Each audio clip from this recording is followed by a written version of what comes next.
Hello, this is Sophia Morrison. Welcome to my channel, 1.3 Family. This is part 3 of our curriculum choices for 2014 to 2015. So I just thought I'd share with you the things that we'll be learning together for Together School. What I mean by this is that the children have their separate curriculum for maths, English and science, but then we always come together at the table to do work together on the other subjects. So what we do, we start the day off by reading the Bible, then we incorporate subjects into the Bible. So the subjects that we will be incorporating this time will be geography and history. We will be reading Genesis and Exodus this year. We will be starting on the beginning of time, the beginning of mankind, up until pharaohs of ancient Egypt.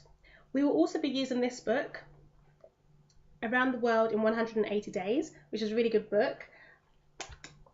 This is the student workbook, and it also has the teacher guide to go with it. Okay, now this book's really good because it deals with the continents of the world, and you go a lot more deeper into the studies. For example, we're going to be learning about Africa this year, the continent of Africa, and also the continent of Europe. We were going to do Europe more because I wanted the children to learn to follow on from our study that we did last year based on the UK. I wanted the children to move into Europe, but because of where we are in the Bible, it makes more sense to work on the continent of Africa because we're looking at ancient Egypt basically. So with this book, let me give you a rough idea what we'll be covering in the book. It will have things like geography questions. We'll look at things like the largest desert located in northern Africa, which is the Sahara Desert. You've got things like the mountain range in northwestern Africa, which is the Atlas Mountains. You've got Africa's highest mountain peak. You've got Africa's largest lake, Lake Victoria. You've got the world's longest rivers located in Africa. So children will be learning lots of facts about the continent of Africa as well as the history of Africa, really going deeper into like Mesopotamia and the people, the pyramids and things like that, which we're really excited about doing. Yeah, so this book is part of the Apologia range, which I always sing praises to because I really like their things. Okay. As well as that, we've got this Europe book. We went to Romania for 10 days over the summer holidays. We had a fantastic time. So we'll be doing a very small mini unit on Romania, which is in Europe. So we'll use this book again. We'll be using this book as well. We might do a bit more work on Europe this year, or we might leave it till the next year. But we'll see how the children go with retaining the information.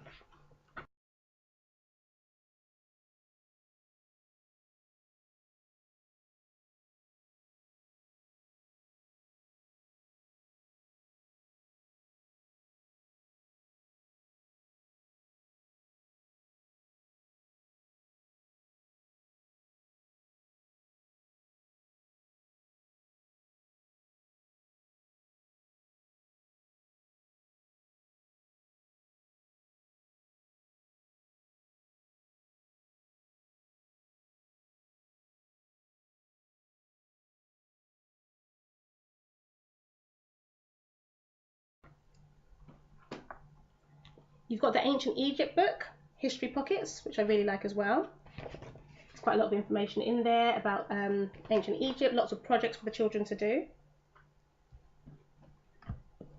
We've got Ancient History, Questions and Answers, another one that's quite good. This one I really like. It's Draw and Write Through History, and this deals with creation through to Jonah. So what this one does is the children get to draw pictures, and you can link it into ancient Egypt as well. So you've got things like the woolly mammoth, you've got the giraffe drawings there. You've got things like the pyramids that children learn to draw as well. This one, Drawn with Children, for our art topic that we'll be using. This is a bit more detailed, a lot more detailed as you can see, just to help me know where to go, teach them how to draw. And they've got the mini sketch pad to go with it as well. We've also got this book. I got this from one of the parents at one of our homeschool groups. She left to go to America, so she gave me a few of her books that she had. So this is Key Stage 2 in history. Even though we don't follow the national curriculum in history, it's still good to draw upon things that they're learning in Key Stage 2. Because they will be coming across these things anyway. So it's good just to see what we've covered that are part of the national curriculum, but it's not really what we're following. We've also got the hieroglyphic, some work on hieroglyphics, where we'll be using learning about the way that the people used to communicate together. It's really exciting, and it comes with the stamp collection as well. Let me show you this one a bit clearer.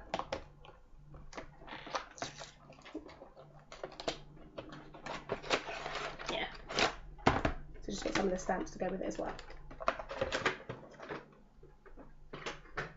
Oh, one of my parents, when I resigned from work, one of my parents gave me some pyramids that she got from Egypt as well, that we'll be using that to look at the structure of the pyramids, you know, what they look like, the shape, and talk about 3D shapes and things like that as well, which is, you know, interesting for us.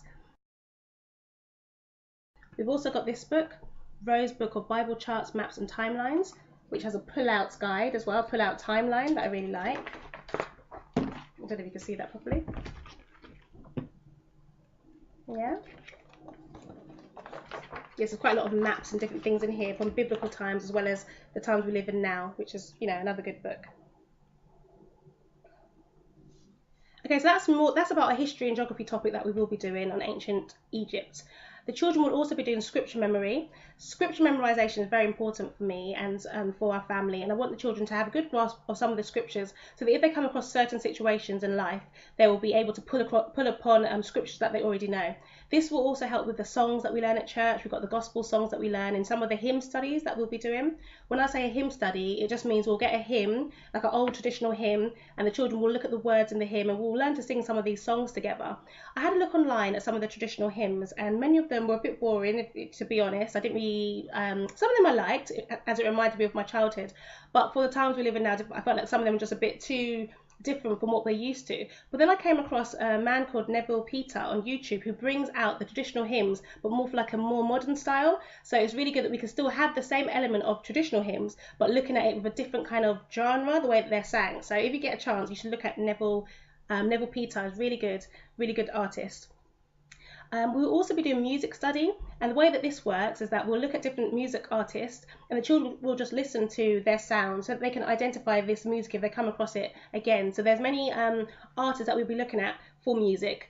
One of the artists we'll be looking at is the Antonio Vivaldi. We've also got the Soweto Gospel Choir.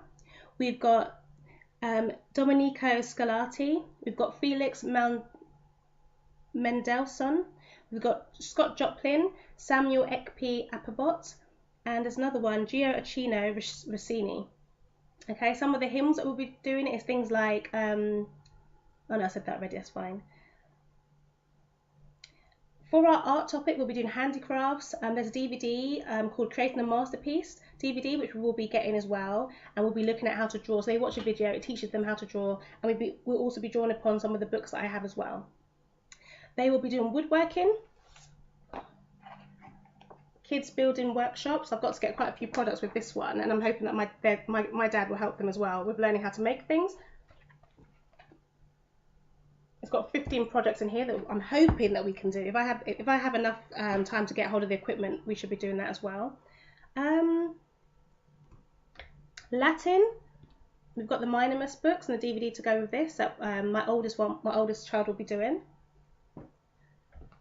Also for like p.s.h.e, we call it p.s.h.e or character development, the children will be doing anger and arguments, more for my younger two. There's also looking at forgiveness, power of the tongue, obedience. So we'll be looking at those things as well. My oldest boy finally got the notebook and journal for the science curriculum that I showed you about in his video. Look how thick that is. It's such a thick book. It's like, wow, there's so much learning that's going to take place in this book. There's so much different projects and different things for him to do in here. I'm really excited about this, but it does look like a lot of work to get through. We will also be doing Shakespeare, and this year we're going to be doing the Midsummer's Night Dream and the 12th Night, and I'm hoping to do plays with the children and different things like that as we read the play scripts as well, looking at what is a play script, what are the features of play scripts as well for my younger two.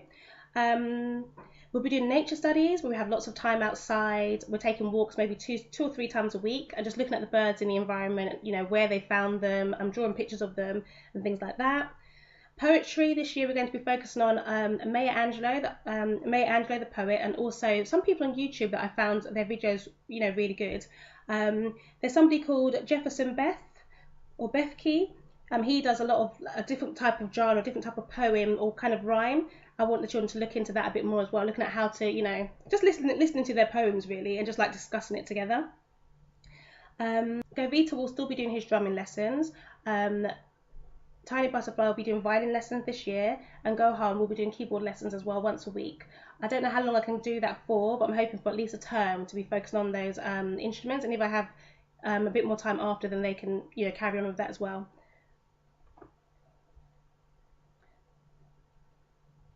Yeah, I think that's it really. There's nothing really else I have to share with you. But I hope that helps. I hope that helps you to see roughly what we will be doing in our curriculum. If you have any questions, please leave them below and I can just go into a bit more detail. Okay? All right, thank you very much for watching. See you soon. Bye.